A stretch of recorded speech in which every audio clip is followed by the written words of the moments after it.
Hello everyone, welcome back. This is Tom in Los Angeles. Today I'm going to talk about Canto 23 of Purgatorio, another very interesting canto that finds our heroes on the sixth terrace of Purgatorio, the terrace of the gluttonous still.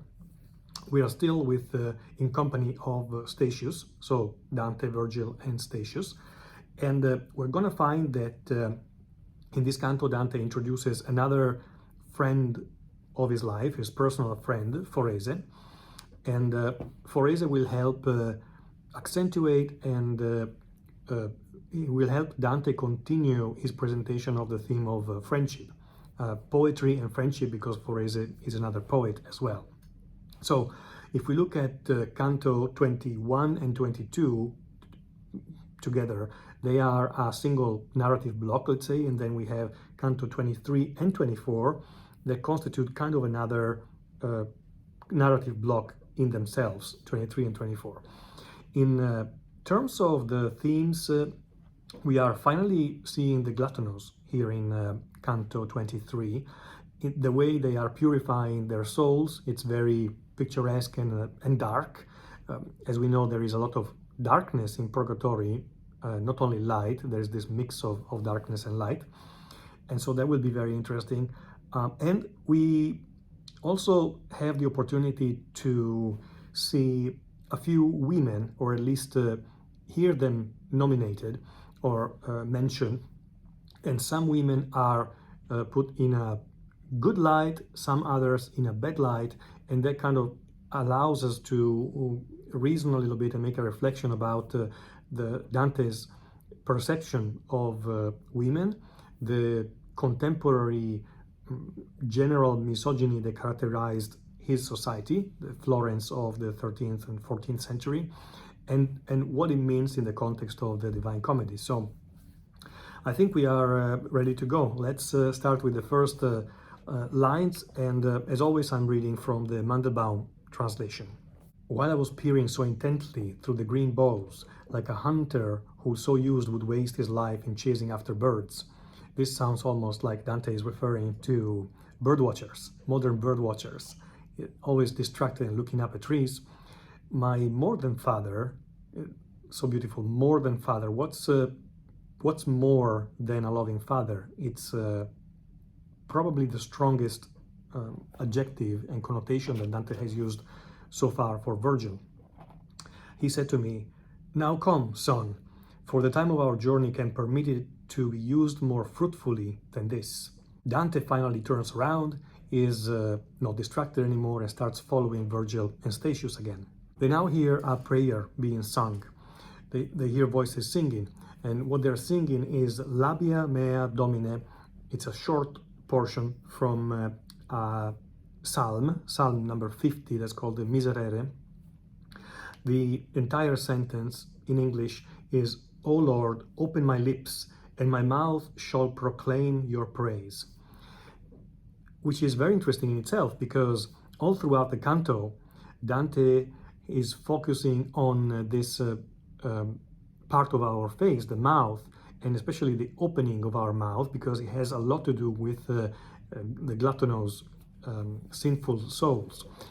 And at the same time, it's interesting here how this theme of delight and sorrow at the same time is introduced. Dante says, "In such a manner," they were singing, "that it gave birth to both delight and sorrow."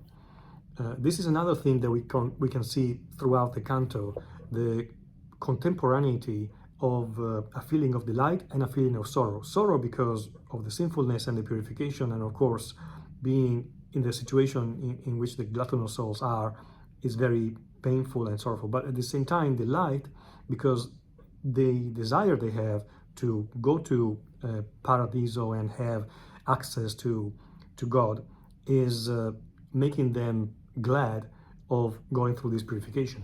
And here come the gluttonous. It's very horrific. It's really a horror situation, and I would say that nobody in our times, concentrating on the images of these gluttonous souls in the Divine Comedy, cannot think of some images that we've seen in documentaries and movies of the Second World War and the concentration camps. So that, I think, for us today makes it even stronger to imagine these poor souls. At verse number 20, Dante says, "A crowd of souls, devout and silent, looked at us in wonder." The wonder is accentuating the fact that they are so skinny that their eyes are immense in their faces, in their skulls. All this part from verse 22 to about 28, 29 is all coming from Ovid, which, as we know, Dante probably was spending more of his time on the Metamorphoses than on the Gospel, judging from the Divine Comedy. But this description in itself of the gluttonous souls is in part literally taken from Ovid, when some descriptions by Ovid. He says, "Each shade had dark and hollow eyes. Their faces were pale and so emaciated that their taut skin took its shape from the bones beneath. I don't believe that even Ersichthon had been so dried down to his very height by hunger when his fast made him fear most." This is again a story coming from the Metamorphoses, classical myth. Erisichthon was a Thessalian prince that, to make a long story short, he was punished for presuming to fell an oak within a grove sacred to a goddess, the goddess Ceres. He was afflicted with an insatiable hunger, and because of this hunger, that could never be satiated. At the end, his fast made him fear most. At the end, he's so hungry and uncontrollably hungry that he ends up eating himself, his own flesh, his own body. I see the people who lost Jerusalem when Mary plunged her beak into her son. This is not Mary from the Gospel. This is actually Mary from the history that was available to Dante in those times, and it refers to the destruction of Jerusalem in 70 AD. The historian that Dante is sourcing this from is probably the first century historian Flavius Josephus, and this Mary, daughter of Eleazar, is the protagonist of this terrible story or anecdote about the destruction of Jerusalem. The terrible siege of Jerusalem had caused a famine inside the walls of the city. There was no food, everybody was starving, people were actually dying because of hunger. And this person, Mary, she apparently killed her infant son at her breast. She roasted him and she ate half of it, offering the remaining half to the marauding partisans. This is this other horrific example of hunger and starvation.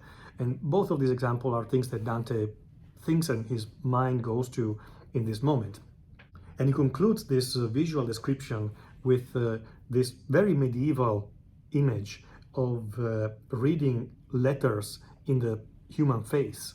In fact, he says, the orbits of their eyes seemed like a ring that's lost its gems, and he who in the face of man would read Homo would here have recognized the letter M.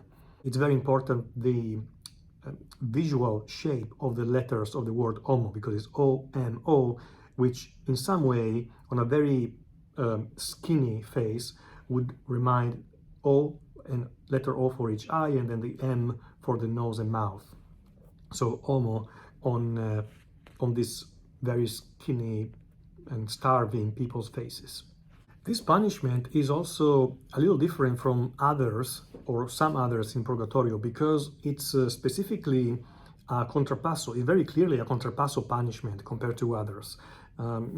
People who have been overindulging with their food during their life are purifying themselves in Purgatorio with starvation. So it's clearly contrapasso. And Dante also explains to us that part of their purification process is to feel an incontainable attraction towards the smell of the coming from this tree, the fruit of this tree, and also from the water that is pouring on the tree. They cannot contain this urge to eat and drink out of it, but obviously they can't. And one of these starving souls is Dante's friend, poet and friend Forese. He is unrecognizable because he's so emaciated and skinny, but Dante says, I never would have recognized him by his face, and yet his voice made plain to me what his appearance had obliterated. I realized it was Forese's face. He actually calls him by name. Forese was maybe a little bit older than Dante. He died in 1296, so he was already working as a poet when Dante started or began as a young poet. However, they were both engaged in around the same times, and especially when Dante was very young, it's reported historically that Dante had a tenzone with Forese. This tenzone is something like an exchange of sonnets, a sonnet exchange. In particular, there is one sonnet exchange, a tenzone between Dante and Forese that we have still documented, where each one of them was insulting the other, gradually worse and worse. And it wasn't peculiar, it was actually part of this tenzone style to attack verbally the opponent in order to show your skill as a poet, etc., etc. But Dante in this canto, because he's grown up since the moment when he wrote that and when he participated in this tenzone, he is clearly feeling shame about what he wrote in this tenzone, and he will talk about that. He's ashamed of what he wrote about his friend Forese. He's ashamed of what he wrote about his wife, Forese's wife Nella, who is a very important character in this canto. In particular, Dante had been insulted by Forese in the portions written by Forese, but Dante himself had heavily insulted Forese as well in his portions. And if I find it in English, I'm going to put the link down in the description of this video, because it's a very interesting tenzone and exchange of sonnets to read. Basically, Dante is calling his friend a bastard, a thief, and even worse, and he also goes to the point to insult his wife, Nella. So we understand that Dante must have attended Forese's funeral, because he says in verse 55, "Your face, which I once wept on when you died, now gives me no less cause for sad lament, seeing you so deformed." And Forese says, from the Eternal Council, Forese explains what's happening with these gluttonous souls and their purification process. In particular, the fragrance of the fruit and of the water that sprayed through that green tree kindles in us craving for food and drink. They are feeling such a great craving, and not once only as we go around this space, our pain is renewed. So they keep going around, and every time they feel this craving they cannot satisfy. I speak of pain, but I should speak of solace, for we are guided to those trees. Once again, Dante touches on the contemporaneous feeling of pain, but delight at the same time. And this duplicity of feeling, of emotion, reminds Dante of the same longing that had guided Christ when he had come to free us through the blood he shed, and in his joyousness he called out Eli. So Eli is part of the ancient Aramaic sentence that Jesus screams from the cross, which is Eli, Eli, lama sabachthani, which means, my God, why hast thou forsaken me? The reason why it's in Aramaic in the Gospel, in every Gospel, is probably because in that way Jesus was not, his words were not misinterpreted as Jesus calling out to Elijah, the prophet Elijah. Therefore, making Jesus speak in his own language for this particular sentence. And there are, I think, only 2 or 3 points in the Gospel where Jesus is reported to speak in Aramaic, avoids any type of interpretation or translation problem of this particular word. What's important is that Dante is seeing in this evangelic scene, in this gospel scene of Jesus crucified on the cross, and lifting up this lamentation, this cry to God, contemporaneity again of great pain, but at the same time great solace and great joy. The same type of knowledge of a great joy that is about to come during a feeling of pain.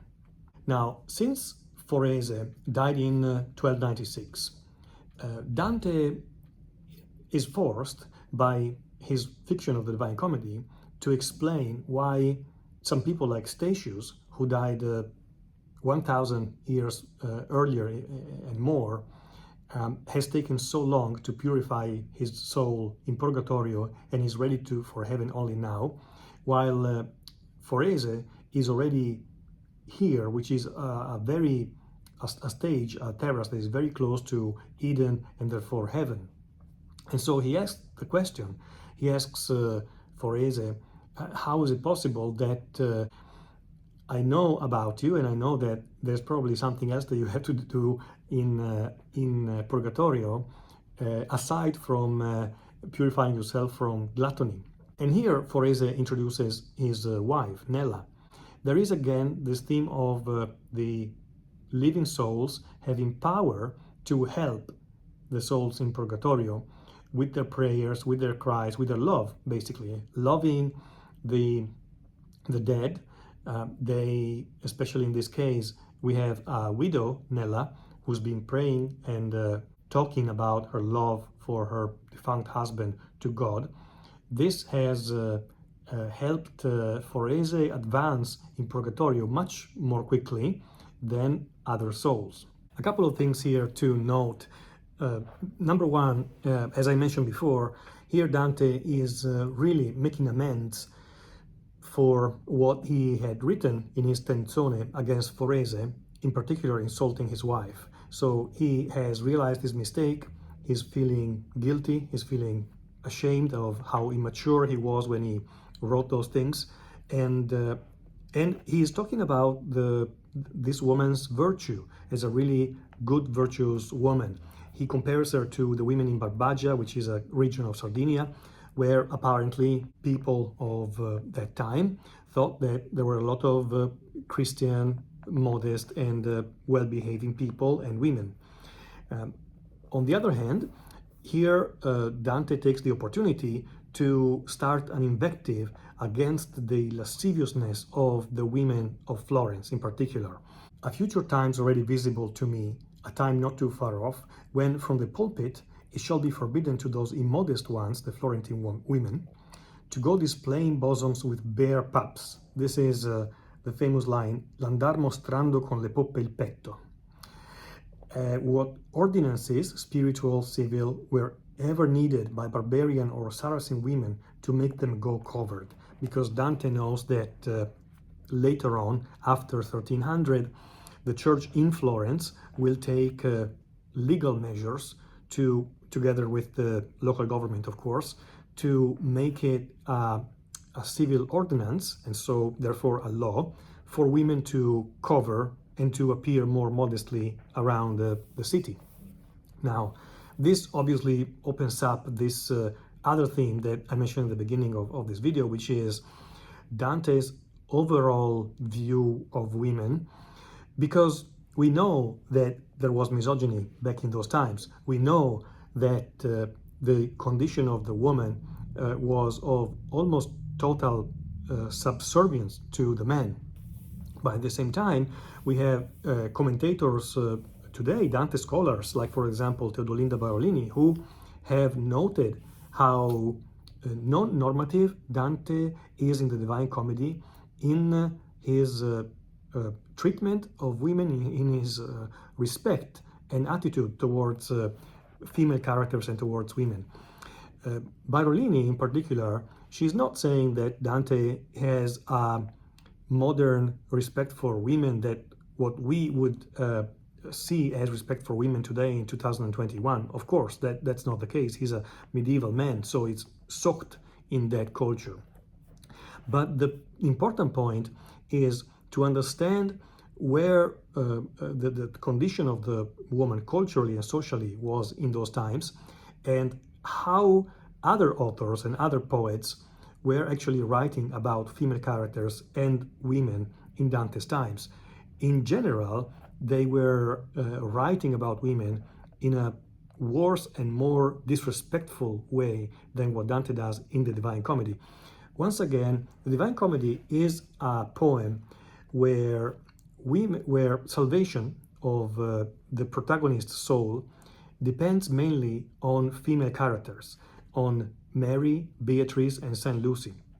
They are the three key characters in the Divine Comedy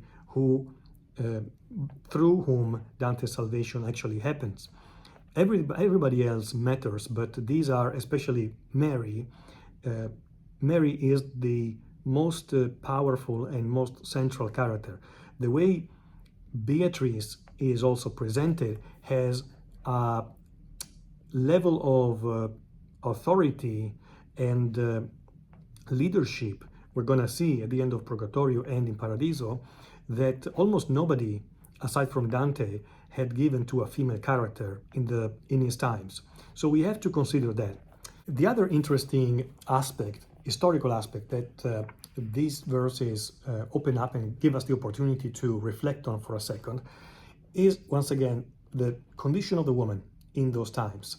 We're talking about 1300, so we know a lot of things. We know a lot of things from a legal point of view, and that in general, socially, for that particular medieval world, the woman was considered literally an inferior being than men.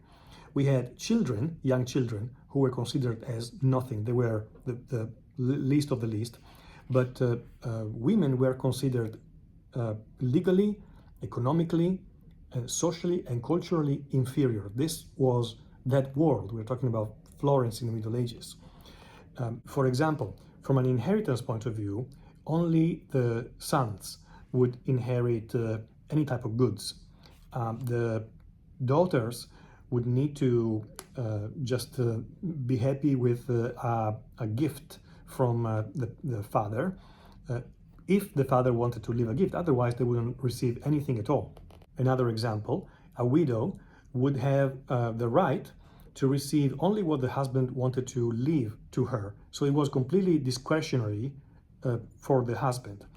This typically, as a habit, was limited to one bed, the bed that she was sleeping on, and some maybe pottery and some silverware, but nothing else. And very often, even the house where she had been living and sleeping will not be of the woman's anymore for her to live after the death of the husband. So she would have to go back to her parents' house or find some other type of accommodation. That was the situation. Typically, as a practice, the man who is writing his will is allowing the woman, the wife, to live and sleep in the house where they've lived together after his death.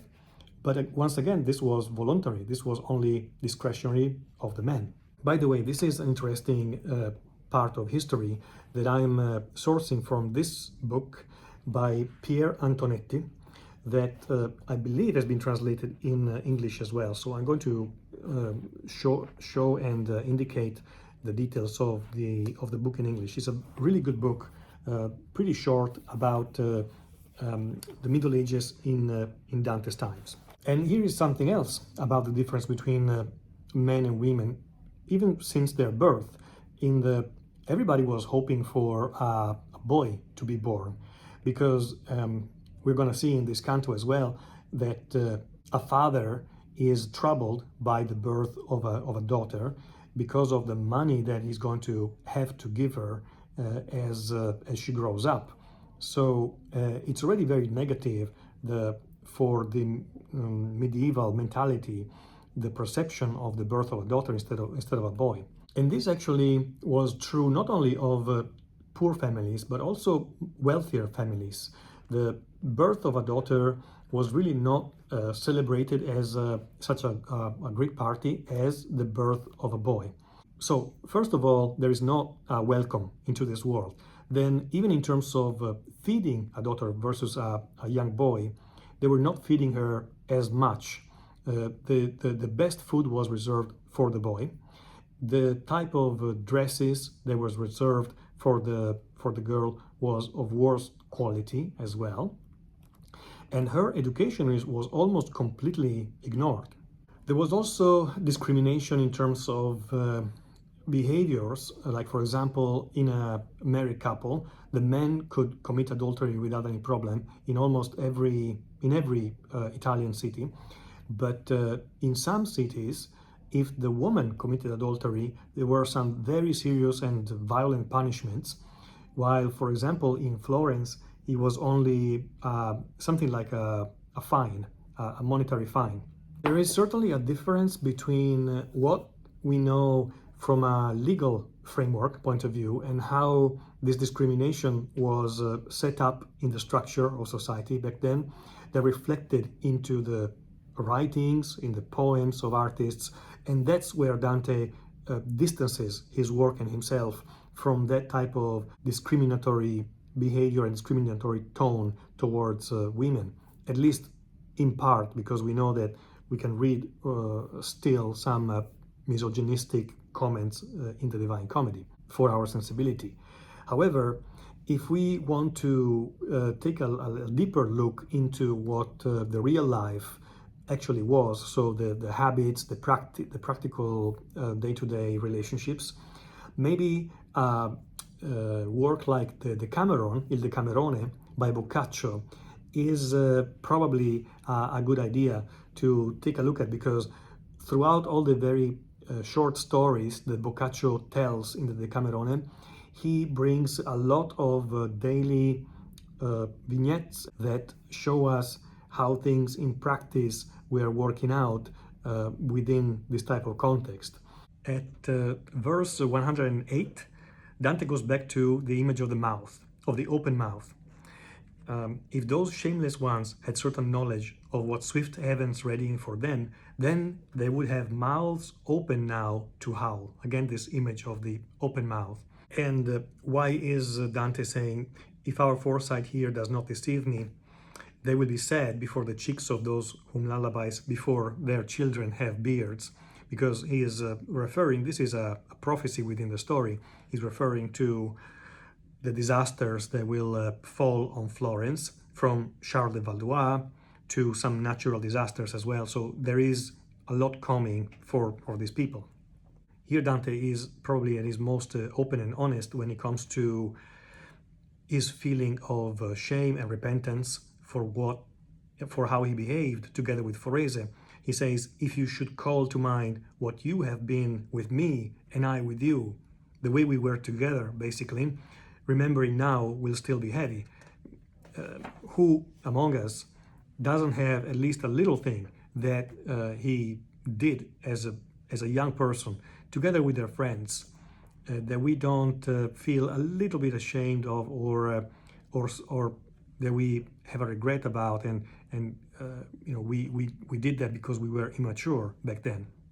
The canto concludes with Dante saying that Virgil will bear him company until he reaches the place where Beatrice is. Once again, we are getting close to the famous scene where Virgil has to go away, has to disappear. It's Virgil who speaks to me in this way. And this is the short interruption, because in the next canto, this specific narrative will be continued. The topic of this canto so is once again friendship, is once again poetry, and the relationship between today in Dante's life, when he's writing the Divine Comedy, where he is a bit more mature, open-minded, he's grown up, compared to when he was younger, a lot of energy, a lot of skills, but still guilty of a lot of immature behaviors. And the topic of Purgatorio Purification, which is bittersweet. There is pain, but there is also the delight and pleasures of knowing what's coming. At the same time, this is a canto that, as we've seen, I only scratched the surface of the historic view and analysis of how the social forces and the social structure was built around Dante's times. And I personally am not an expert at all. I really don't know much more, but it's very interesting, and I think important whenever we look at any literary classic, to try and understand what kind of society it kind of sourced from, is sprung from, because then we understand if the author was, to what degree the author was really soaking in that type of cultural environment, and to what degree he had the slight independence, like Dante did, to slightly move away from the cultural norms that were in his times. And we're going to see it even more in the Terrace of Lust in a few cantos, where Dante will present us a few elements that were not normal at all for his times. Thank you again for watching and for following, and I can't wait to be at Canto 24 with you.